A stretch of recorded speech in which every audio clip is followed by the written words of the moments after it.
I watched through my driver's side window as the man reached his finger toward the screen as if to hang up, only to pull it back, like he had changed his mind.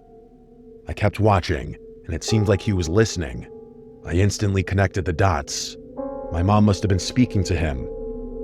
Eventually, I saw his lips start moving and realized they were having a full-on conversation in there. I obviously couldn't hear anything because the windows and doors were closed, but I knew they were speaking Spanish. I swear on my life, I'm 90% sure he repeated R's name a few times, like my mom had said it and he was making sure he heard it correctly. At some point, the other guys must have realized what was going on, because they stopped guarding me and approached the car.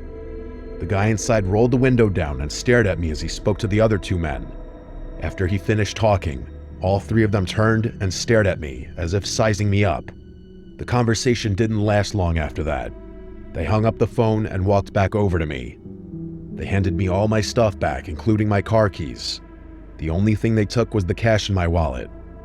One of the men looked at me, smiled, and in a thick accent said, "Tax," as he did it. I had never been more happy to lose all my cash in my life. As I drove away, all three cars, including the one that had been behind me, started speeding off into the desert, away from the road. My plan was to try memorizing their license plates, but none of the cars had any. I was still in shock.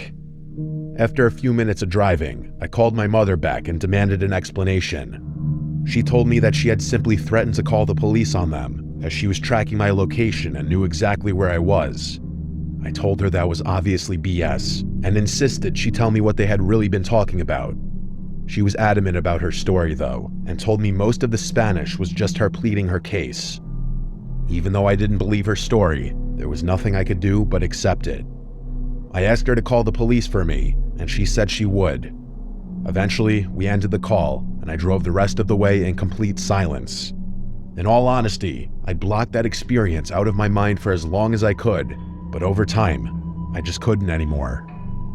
I'm becoming more and more sure that my mom had some kind of tie to a Mexican gang or a cartel growing up.